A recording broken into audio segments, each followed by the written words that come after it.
పేరు కార్తిక్. నేను మంగళగిరి ఎన్ఆర్ఐ హాస్పిటల్లో వార్డ్ బాయ్గా పనిచేస్తున్నాను. అది ఏప్రిల్ 24, 2025. ఎప్పటిలాగే హాస్పిటల్లో వర్క్ అయ్యాక నా బైక్ మీద పటమటలోని మా ఇంటికి బయలుదేరాను. టైం 1:30 అవుతుంది. ఖాళీ రోడ్స్, ప్రశాంతమైన వాతావరణం. ప్రకాశం బ్యారేజ్ మీద ఎంటర్ అయ్యాను. చంద్రుని వెలుగులో కృష్ణానది చాలా అందంగా ఉంది. బ్యారేజ్ మధ్యలో ఒక యువతి ఒంటరిగా నిలబడి ఉంది. ఆ టైంలో ఆ ప్లేస్లో ఒకరు ఒంటరిగా ఉండడం కరెక్ట్ కాదు. ఆమె దగ్గర బైక్ ఆపి, మేడం, ఎవరి కోసమైనా వెయిట్ చేస్తున్నారా అని అడిగాను. కరెన్సీ నగర్ వెళ్ళడానికి బస్ కోసం వెయిట్ చేస్తున్నా అని చెప్పింది ఆ యువతి. నాకు ఆశ్చర్యం వేసింది. ఎందుకంటే దాదాపుగా 15 సంవత్సరాలుగా ఈ రోడ్లో బస్ సర్వీస్ లేదు. మేడం, మీకు కావాలంటే నేను డ్రాప్ చేస్తాను, బైక్ ఎక్కండి అన్నాను. అనుమానంగానే ఆమె నా బైక్ ఎక్కింది. బైక్ స్టార్ట్ చేసి ఆమె చెప్పిన వైపు వెళుతున్నాను. ఆమె నా బైక్ బ్యాక్ సీట్లో కూర్చుంది.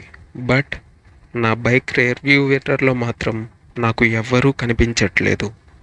బైక్ ఆపడానికి ప్రయత్నించాను. నేను ఎంత ట్రై చేసినా బైక్ మాత్రం ఆగట్లేదు. టెన్షన్తో చెమటలు పట్టి నా ఒళ్ళంతా తడిసిపోయింది. బైక్ ఇప్పుడు నా కంట్రోల్లో లేదు. చాలాసేపు ప్రయాణం తర్వాత కరెన్సీ నగర్లో ఒక పాడుబడ్డ ఇంటి దగ్గర బైక్ దానంతట అదే ఆగిపోయింది. తిరిగి చూస్తే ఆ యువతి కనిపించలేదు.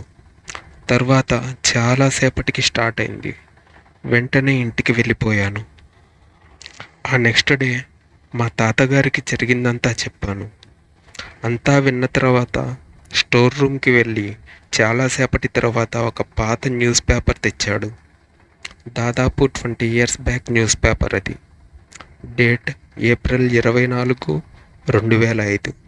ప్రకాశం బ్యారేజీ మీద నుంచి దూకి ఒక యువతి ఆత్మహత్య. ఆ న్యూస్లో ఉన్న ఫోటో, నిన్న రాత్రి నేను చూసిన ఆ పర్సన్ ఇద్దరూ ఒకటే.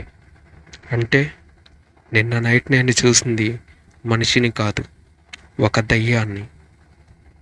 ఆ ఆలోచన నా మనసులో వచ్చిన వెంటనే నాకు జ్వరం మొదలైంది. దాదాపుగా 3 రోజుల నుంచి జ్వరంతో నేను ఇంట్లోనే ఉన్నాను. హాస్పిటల్కి పనికి కూడా వెళ్ళట్లేదు.